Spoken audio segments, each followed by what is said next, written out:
कल हम लोग बौद्ध संगीत पढ़ रहे थे।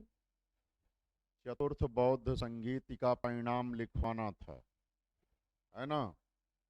हम आपको बता दें, चतुर्थ बौद्ध संगीत में ही बौद्ध धर्म अस्पष्टतः दो संप्रदायों में विभाजित हो जाता है। एक होता है हीनयान संप्रदाय। कौन सा?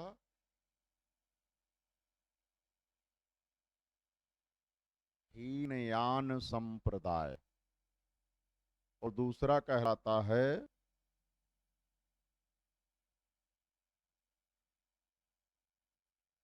महायान संप्रदाय, है ना। आगे चलकर ये भी विभाजित होते हैं। हीनयान संप्रदाय दो उप संप्रदायों में विभाजित हो जाता है। वैभाषिक संप्रदाय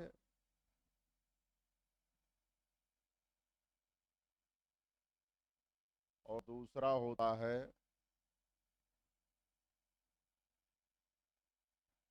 सौतांत्रिक संप्रदाय। महायान भी विभाजित होता है। एक होता है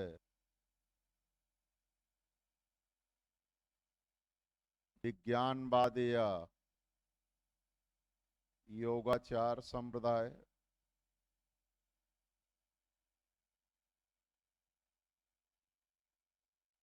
और दूसरा होता है शून्यवाद संप्रदाय। इसी को माध्यमिकवाद भी कहा जाता है। देखिए, हीनयान वह हैं जो बुद्ध द्वारा स्थापित व्यवस्था में किसी भी प्रकार का कोई परिवर्तन नहीं चाहते। महायान वह हैं जो प्रगतिशील हैं, वह समय के साथ साथ अपनी मान्यताओं में बदलाव करना पसंद करते। ठीक है। अब हीनयानी आगे चलकर दो संप्रदायों में और महायानी भी दो संप्रदायों में विभाजित होते हैं। ये जो शून्यवाद संप्रदाय है, इसके संस्थापक थे नागार्जुन। नागार्जुन को भारत का आइंस्टीन कहा जाता है ना। तो यही कुछ बात आपको लिख लेना चाहिए। बोलें? लिखिए, परिणाम में सामने लिखिए। बौद्ध धर्म स्पष्टतः दो संप्रदायों में विभाजित हो गया।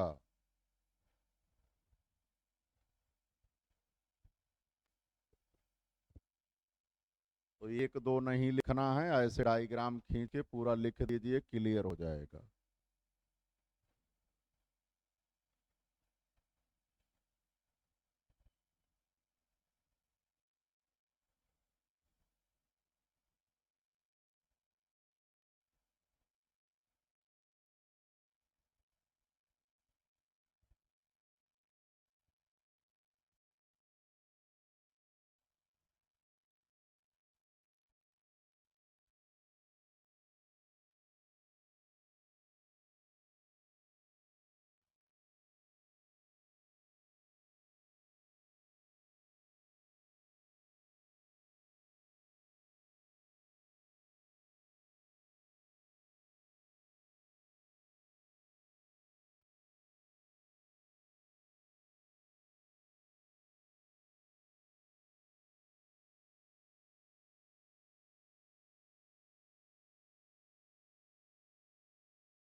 ये विभाजन द्वितीय बौद्ध संगीत में था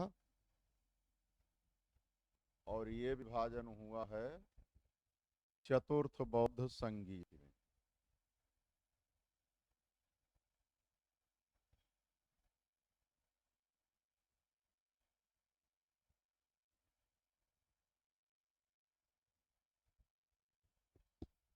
दिख रहा है?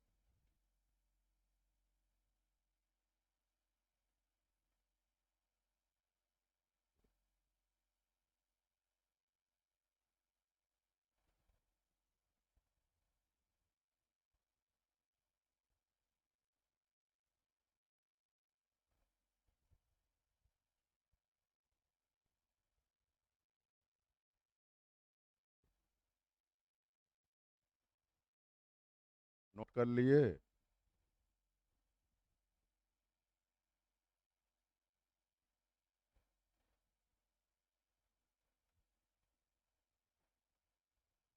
हो गया भाई? अब नीचे दो फैक्ट लिखिए। हाँ, उसी में नीचे फैक्ट लिखिए। हाँ, विज्ञानवाद संप्रदाय के संस्थापक, विज्ञानवाद संप्रदाय के संस्थापक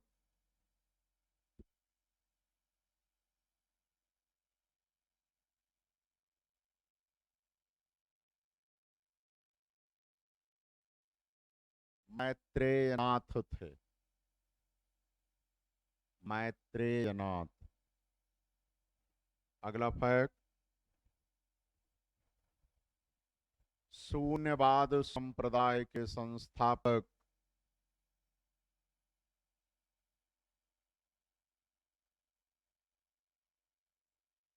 नागार्जुन थे।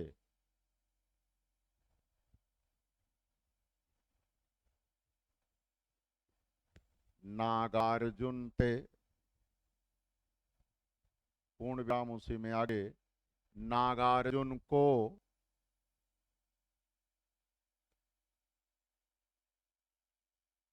भारत का आइंस्टीन कहा जाता है, जिसने सापेक्षता सिद्धांत दिया था। नागार्जुन को भारत का आइंस्टीन कहा जाता है।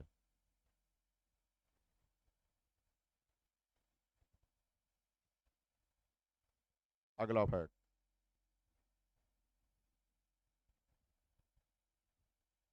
बौद्ध धर्म का मूल ग्रंथ,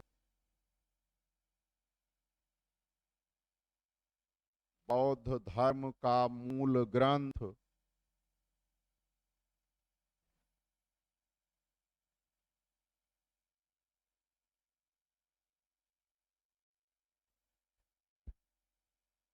त्रिपिटक है।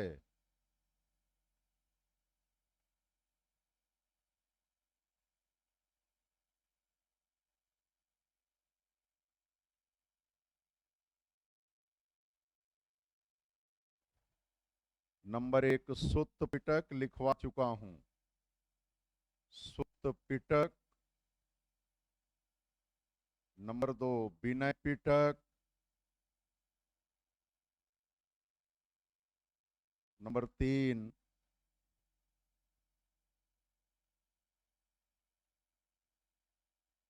अभिधम्म पिटक।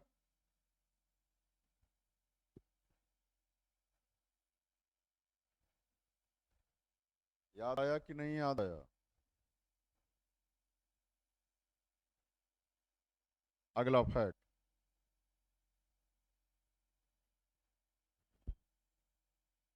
जातक साहित्य में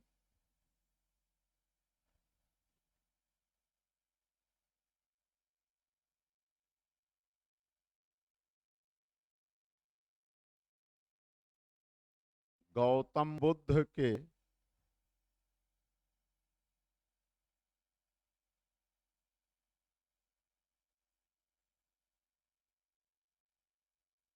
पूर्व जन्मों की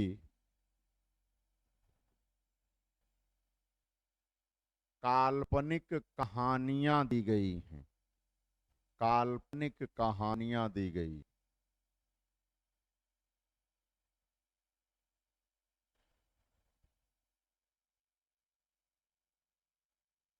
अगला फैक्ट,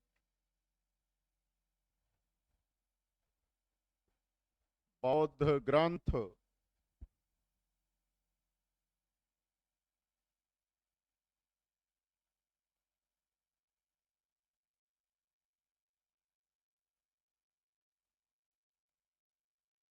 मिलिंद पन्हों में, मिलिंद पन्हों में इंडो ग्रीक शासक, लिखवा चुका हूं नाम, इंडो ग्रीक शासक मेनांडर तथा प्रसिद्ध बौद्ध भिक्षु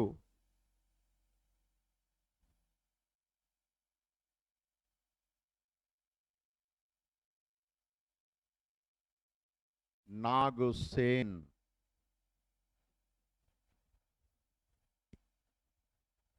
के बीच होने वाले संवाद का वर्णन है।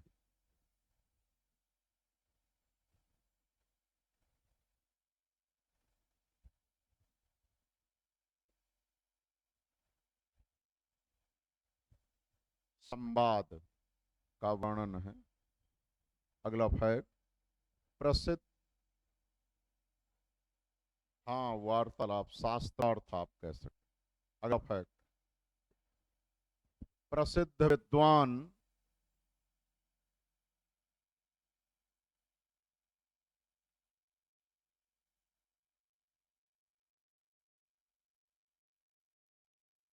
एडविन अर्नाल्ड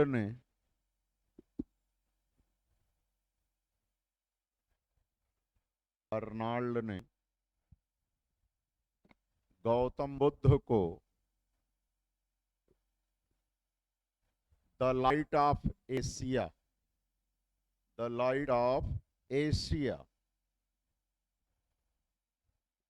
कहा है, पढ़ा है, the light of Asia, Edwin Arnold ने कहा।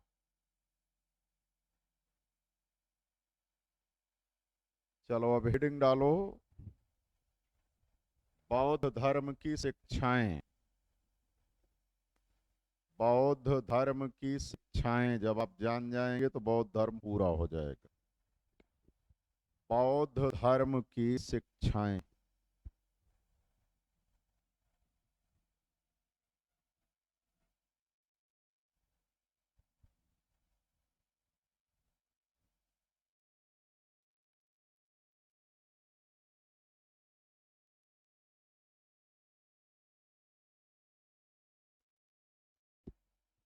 ठीक है। देखो भैया समझ लो जल्दी से, बुद्ध ने जितनी शिक्षाएं दिया उसका जो मूल है वो है 4 आर्य सत्य। 4 आर्य सत्य। आर्य शब्द का अर्थ क्या होता है? श्रेष्ठ। बुद्ध ने कहा 4 श्रेष्ठ सत्य हैं, इसे स्वीकार कर लीजिए। पहला,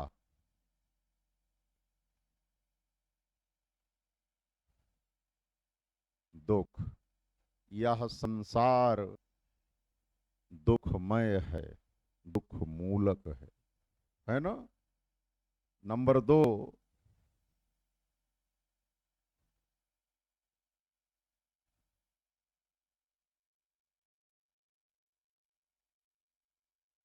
दुख समुदय, दुखों का कारण है। तो दुखों का कारण क्या है?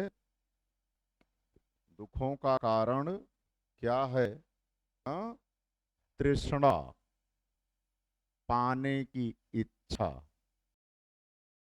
तृष्णा का मतलब है पाने की इच्छा। वो मृग तृष्णा की बात मत करिए। तृष्णा का मतलब है पाने की इच्छा और अविद्या यानी अज्ञानता।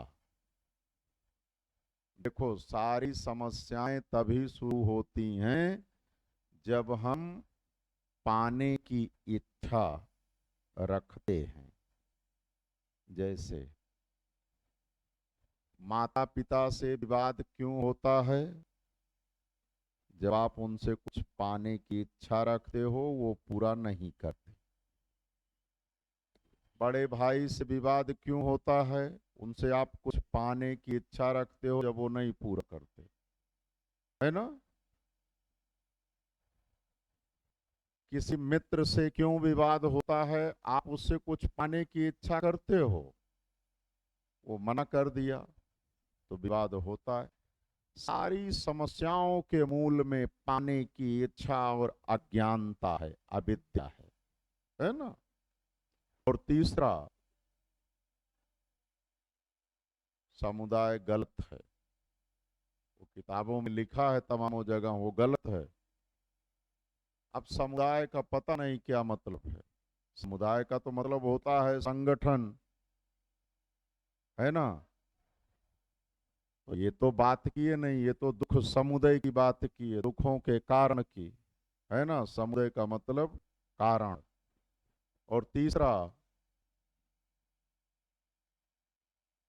दुख निरोध।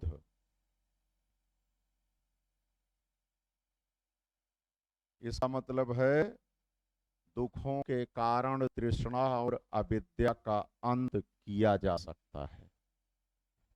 ठीक है। और चौथा है दुख निरोध गामिनी प्रतिपदा। दुख निरोध गामिनी प्रतिपदा।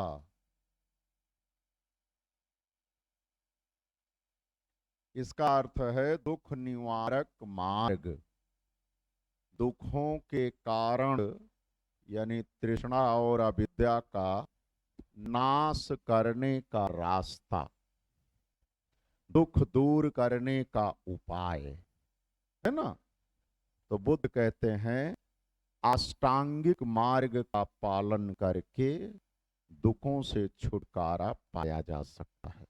अष्टांगिक मार्ग, वो जो मार्ग बताते हैं उसके 8 अंग हैं।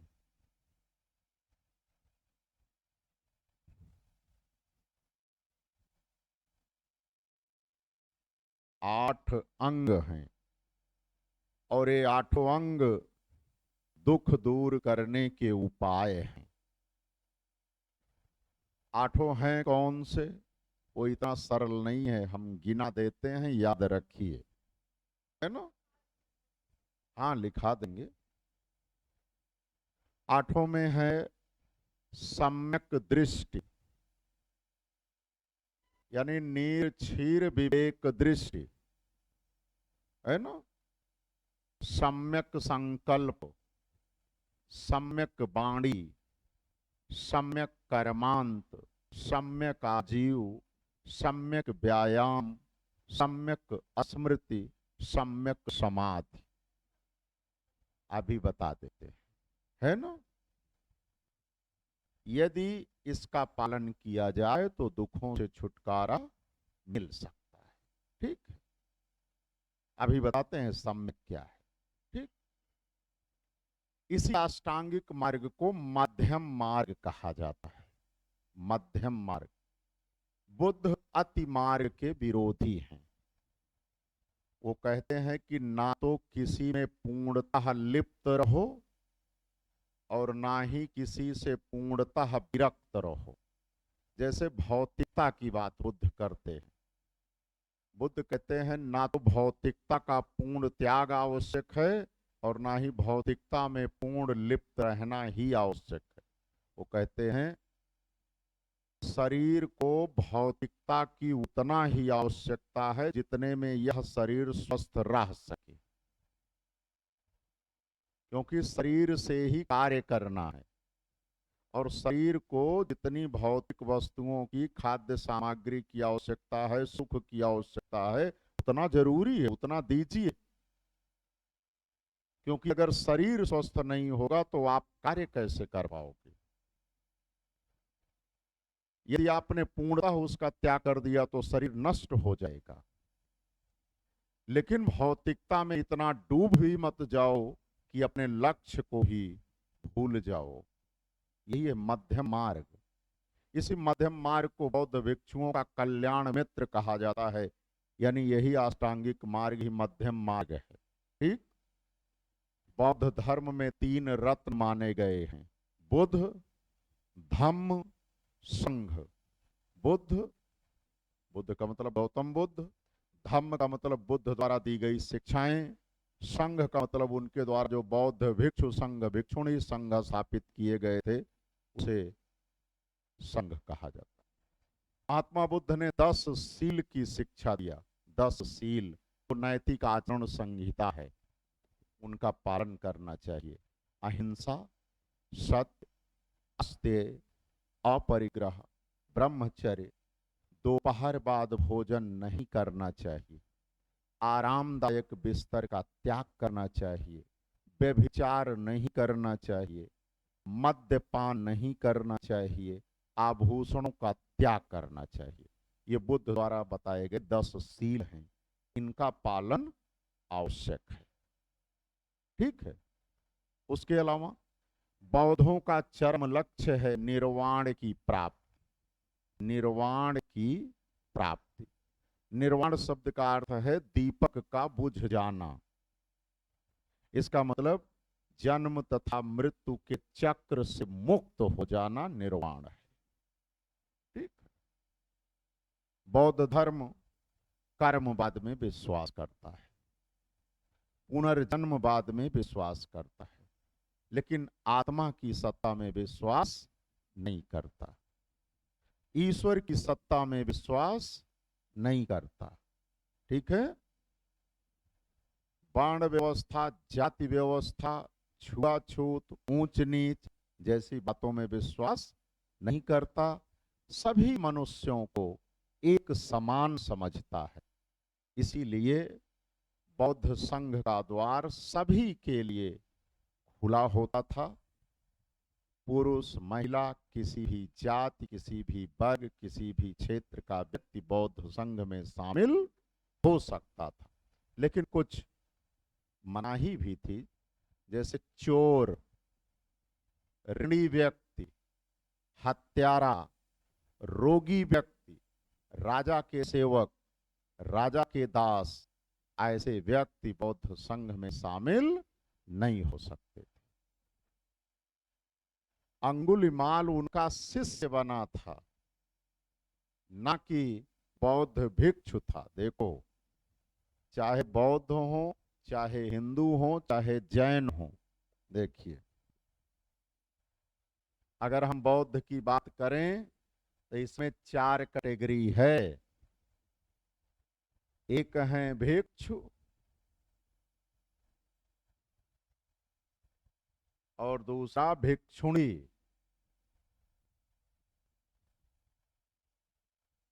एक है उपासक, दूसरा है उपासिका। जो सन्यासी होते हैं उन्हें भिक्षु भिक्षुणी ये संघ में रहते हैं। तो बौद्ध संघ में चोरों का प्रवेश वर्जित है, हत्यारों का प्रवेश वर्जित है। लेकिन ये जो उपासक उपासिका ये गृहस्थ हैं, जैसे हम आप गृहस्थ हैं, बुद्ध के द्वारा दिए गए मार्ग का अनुसरण करने वाले उपासक और उपासिका। तो अंगुलीमाल बौद्ध उपासक था, बुद्ध का शिष्य था, ना कि बौद्ध भिक्षु था। क्लियर। बौद्धों का जो कारणता मूलक सिद्धांत है उसे कहते हैं प्रतीत समुत्पाद। फिलॉसफी की बात है, समझ में नहीं आएगी, हम बता देते हैं। प्रतीत समुत्पाद कारणता मूलक सिद्धांत है, कारण कार्य सिद्धांत है। बौद्ध धर्म कहता है कि इस जगत में कुछ भी अकारण नहीं है, सब कुछ सकारण है। एक कारण कोई दूसरा कार्य उत्पन्न करता है और वह कार्य फिर कारण बनता है, वह किसी अन्य कार्य को जन्म देता है, वो तीसरा कार्य फिर कारण बनता है, किसी चौथे का कार्य की उत्पत्ति करता है। इस तरह से जब आप एक बार अज्ञानता के चक्र में फंस गए तो उसी में ऐसे घूमते रहते, है ना। इसी को प्रतीत समुत्पाद कहते हैं, यानी कि कारण के विद्यमान रहने पर कार्य की उत्पत्ति होती है। तृष्णा यानी पाने की इच्छा यदि है तो फिर दुखों की शुरुआत तो हो जाएगी। यदि अज्ञानता को पाने की इच्छा का त्याग कर दिया जाए तो दुखों का अंत हो जाएगा। बातें समझ में आई? यही कुछ चीजें जो परीक्षा की दृष्टि से महत्वपूर्ण है, नोट कर लीजिए, आज ये टॉपिक समाप्त हो जाए। बोलें। बौद्ध धर्म की शिक्षाएं, पहले छोटा छोटा पॉइंट लिख लीजिए। नहीं, पहले बड़ा ही लिखिए कि छोटा लिखा है? चलो लिखो। बौद्ध धर्म नास्तिक धार्मिक संप्रदाय है।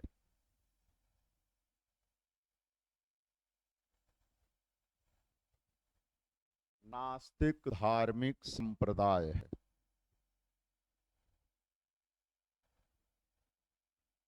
अगला फैक्ट, बौद्ध धर्म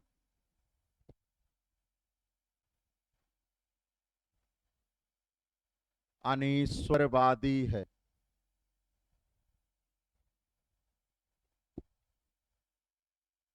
इसका मतलब ईश्वर की सत्ता में विश्वास नहीं करता। अगला फैक्ट, बौद्ध धर्म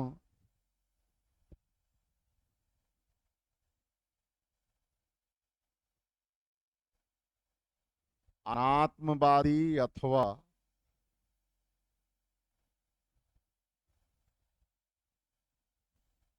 नैरात्मवादी है।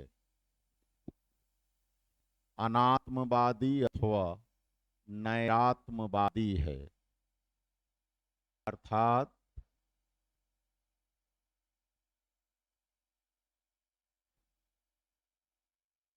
अजर अमर अविनाशी, अजर अमर अविनाशी आत्मा में विश्वास नहीं करता। अगला फैक्ट, बौद्ध धर्म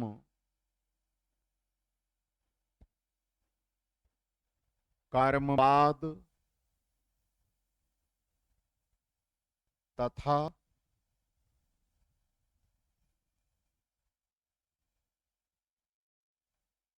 पुनर्जन्मवाद में विश्वास करता है।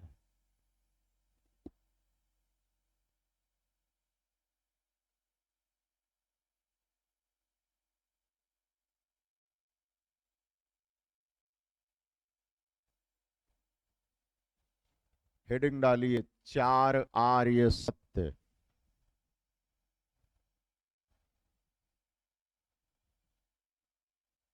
चार आर्य सत्य। बोलें।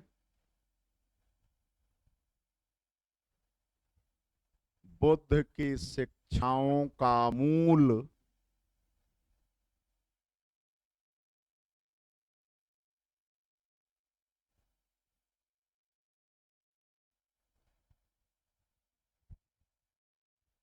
चार आर्य सत्य है।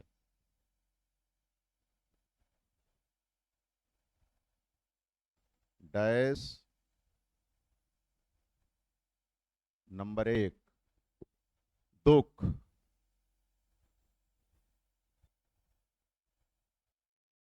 नंबर दो, दुख समुदय।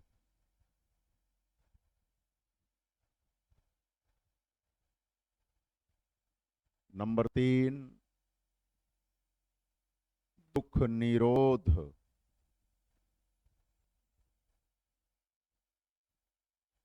नंबर चार, दुख निरोध गामिनी प्रतिपदा।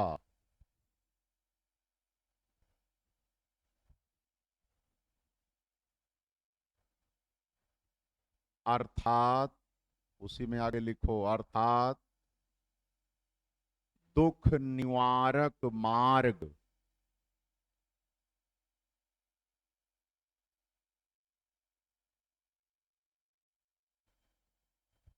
पूर्ण विराम। उसी में आगे बुद्ध के अनुसार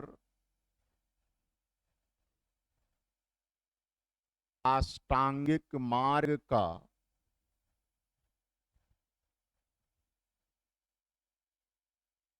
पालन करके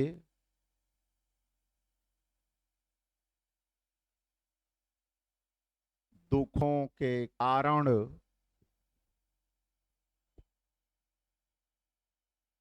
तृष्णा तथा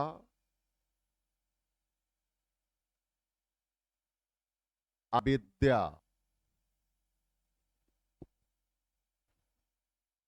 का नाश किया जा सकता है।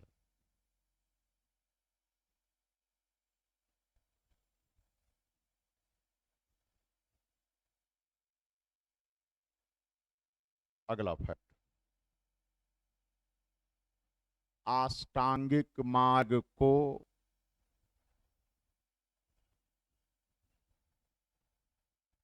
मध्यम मार्ग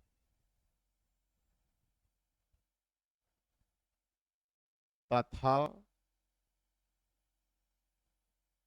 बौद्ध भिक्षुओं का कल्याण मित्र कहा जाता है।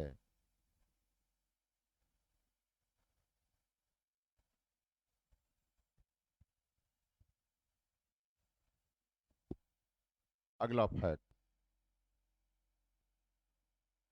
कल्याण मित्र कहा जाता है। अगला फैक्ट, अष्टांगिक मार्ग के 8 अंग हैं।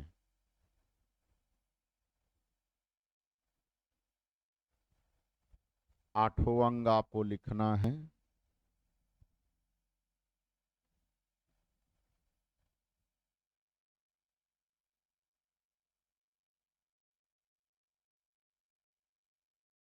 नंबर 1,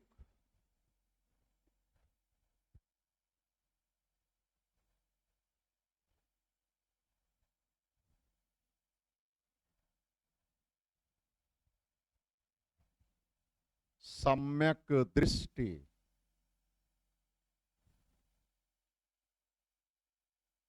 नंबर 2,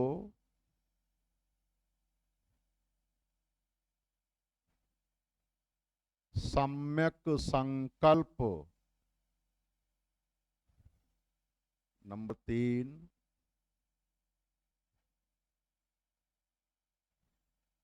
सम्यक वाणी।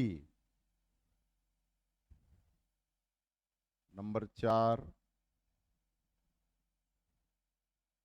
सम्यक कर्मांत। नंबर 5, सम्यक आजीव। नंबर 6, सम्यक व्यायाम। नंबर 7,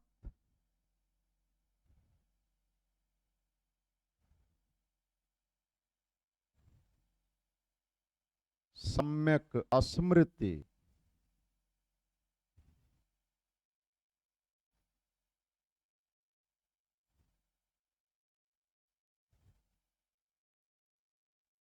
नंबर 8, सम्यक समाधि।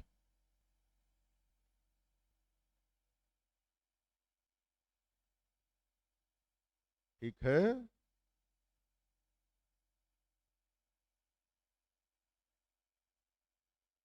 अब चीजों को पहले समझिए। सम्यक का मतलब, सम्यक का मतलब जो वास्तविकता है। सम्यक का मतलब है जो वास्तविकता है।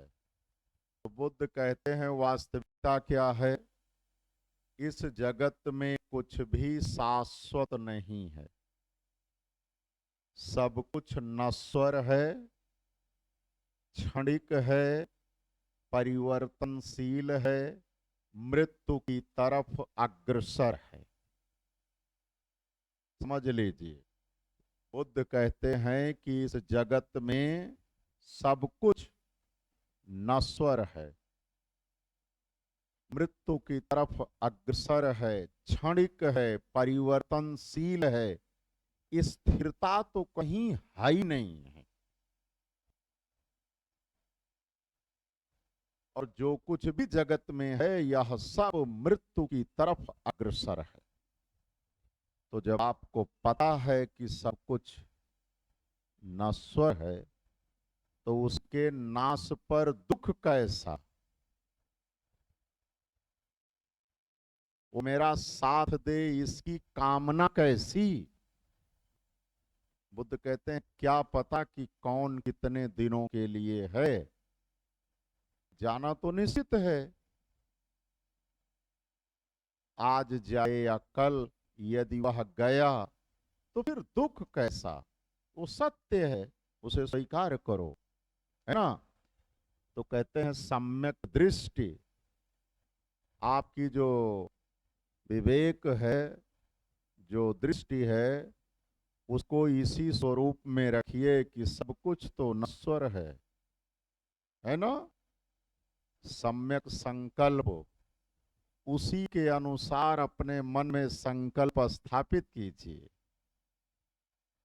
कोई भी संकल्प बनाइए तो इस दृष्टि से बनाइए कि ये जगत की वस्तुएं, चाहे व्यक्ति हो चाहे वस्तु हो, सब मृत्यु के अधीन हैं, पतन की तरफ अग्रसर हैं। सम्यक वाणी, कहते हैं कि हमेशा मीठी भाषा बोलना चाहिए। सम्यक कर्मांत का मतलब है सत्कर्म करना चाहिए। सम्यक आजीव का मतलब जो आजीविका का साधन है वह पवित्र होना चाहिए। अपवित्र साधनों से धन नहीं कमाना चाहिए, पवित्र साधन से धन कमाना चाहिए। सम्यक व्यायाम, व्यायाम क्या होता है, किसी एक प्रक्रिया की बार बार पुनरावृत्ति। डंबल लेके क्या करते हो, ऐसे ऐसे करते हो ना, एक प्रक्रिया की बार बार पुनरावृत्ति तो है। तो कहते हैं ये जो पांचों शिक्षाएं हैं इनको बार बार अपने मन में पुनरावृत्ति करो, रिपीट करो। सम्यक स्मृति, है ना, इन सबको बार बार याद रखो। सम्यक समाधि, इसका मतलब है चित्त की एकाग्रता। सम्यक समाधि का अर्थ है चित्त की एकाग्रता, अपने चित्त को एकाग्र रखो। बतिया समझ में आई। फिर अगली हेडिंग लिखिए, बौद्ध धर्म के त्रिरत्न। बौद्ध धर्म के त्रिरत्न।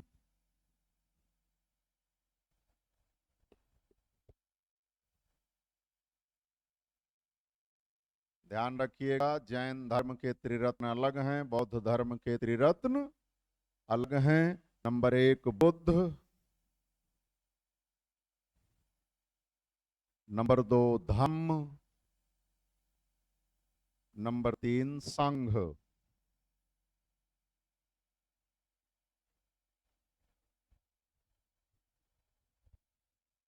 आपसे प्रश्न पूछा जाता निम्नलिखित में से कौन बौद्ध त्रिरत्न में शामिल नहीं है, तो कौन है उसको याद रखिए, चौथा जो नहीं रहेगा वो नहीं रहेगा।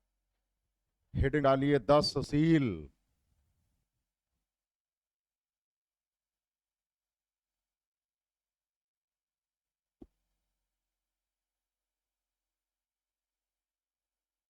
दस शील, इसके सामने लिखिए,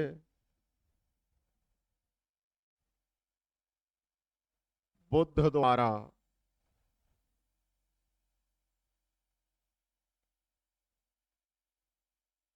सुझाए गए नैतिक नियमों को शील कहा जाता है। शील कहा जाता है, जिनकी कुल संख्या 10 है।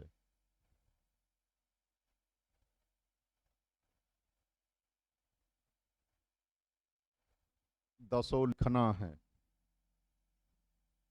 बोलें, नंबर 1 सत्य, सत्य। नंबर 2 अहिंसा। नंबर 3 अस्तेय। अस्तेय का मतलब चोरी नहीं करना चाहिए। नंबर 4 अपरिग्रह। नंबर 5 ब्रह्मचर्य।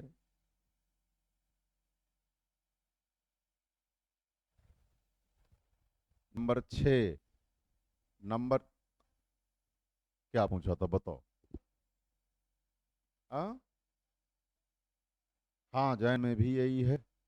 जैन अति मार्गी है, ये मध्यम मार्गी है, ये मध्यम मार्गी है।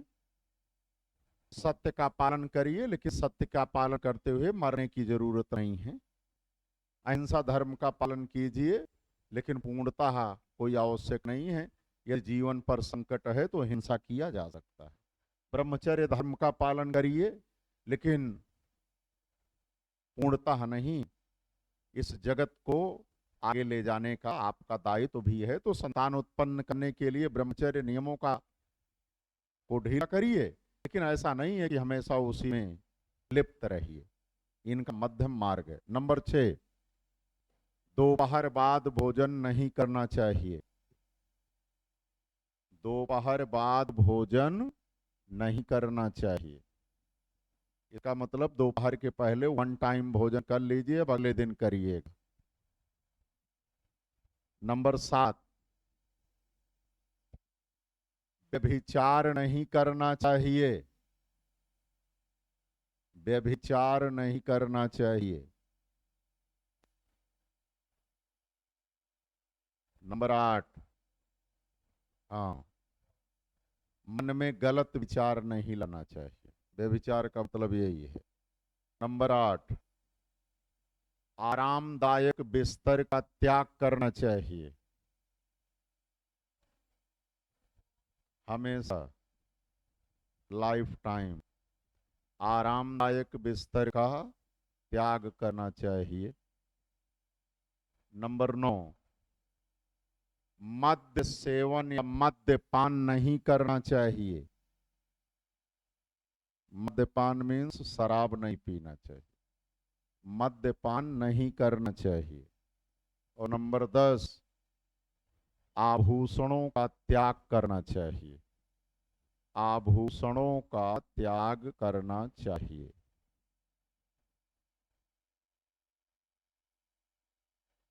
ठीक है, हेडिंग डालिए निर्वाण।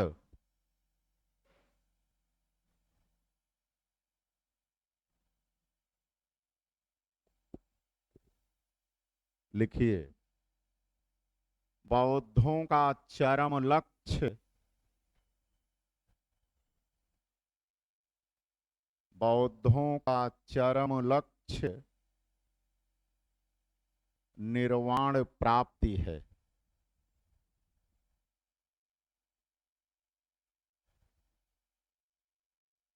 अगला उसी में निर्वाण शब्द का अर्थ है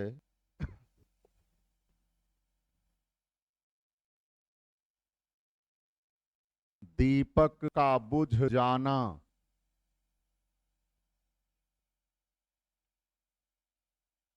दीपक का बुझ जाना अर्थात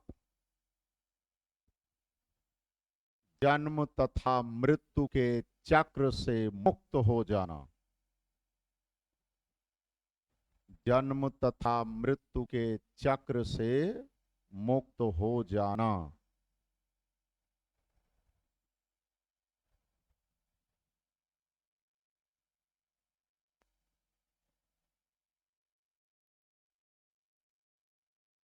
अगला फैक्ट, बौद्ध धर्म के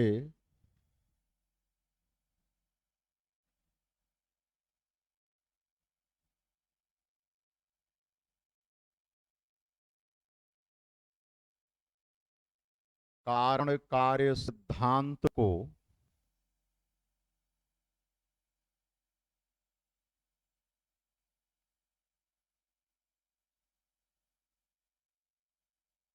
प्रतीत समुत्पाद कहते हैं। प्रतीत समुत्पाद कहते हैं।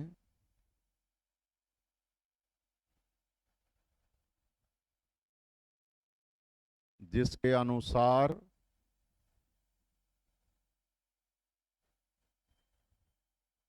यह जगत नश्वर है, क्षणिक है तथा मृत्यु की तरफ अग्रसर है। मृत्यु की तरफ अग्रसर है।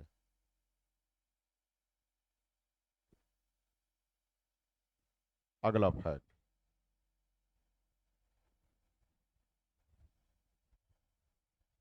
बौद्ध धर्म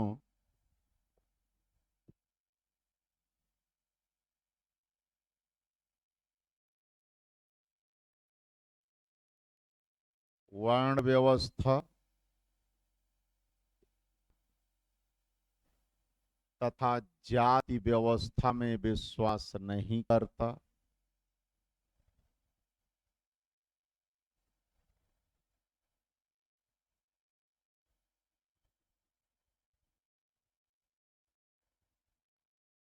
लिंग भेद को नहीं मानता।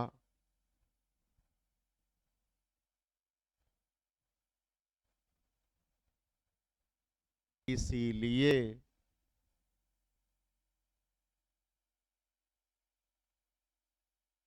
बौद्ध संघ में कोई भी व्यक्ति शामिल हो सकता था।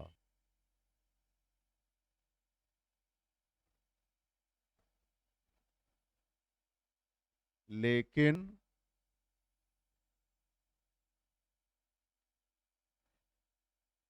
ऋणी व्यक्ति, जो किसी का ऋण लिया हो, ऋणी व्यक्ति, हत्यारा, चोर, अपराधी, बीमार व्यक्ति, राजा के सेवक तथा दास संघ में शामिल नहीं हो सकते थे।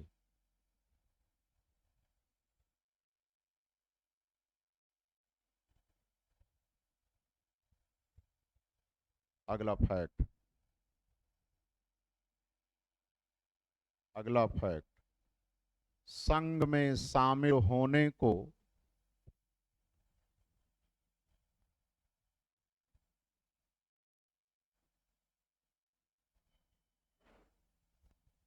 उपसंपदा कहा जाता था। उपसंपदा कहा जाता था। उपसंपदा का मतलब है बौद्ध संघ में शामिल होना। तो बौद्ध धर्म में इतना ही आपको बताना था। यदि आप इतना अच्छे से तैयार कर लेंगे तो प्रश्न जो भी आएगा सही हो। हाँ, नहीं, ऐसी बात नहीं है। जैसे अगर पता चले कि कोई रोगी व्यक्ति है तो कोई अपनी कन्या का विवाह उसके साथ करेगा जानबूझकर। लेकिन अगर कन्या का विवाह कर दिया और उसके बाद वह रोगी हो गया तो क्या कन्या उसे तलाक दे देगी? ऐसे ही बौद्ध संघ है। पहले देख लिया जाता था कि भैया ये रोगी तो नहीं है कि जाके वहां रोग फैलाए। लेकिन अगर आने के बाद रोगी हो गया तो फिर का उसे मार डालेंगे या बाहर कर देंगे? ऐसा नहीं होता था। फिर उसका उपचार किया जाता था। बातें समझ में आई? चलिए। हाँ, व्यभिचार का मतलब गलत विचार। हाँ हाँ। अब गलत विचार कई प्रकार के हो सकते हैं। हाँ, चलिए, थैंक यू। नेक्स्ट क्लास में हम लोग 16 महाजनपद पढ़ेंगे और 10 गणराज्य। 16 महाजनपद तथा 10 गणराज्य। ठीक है, चलिए, थैंक यू।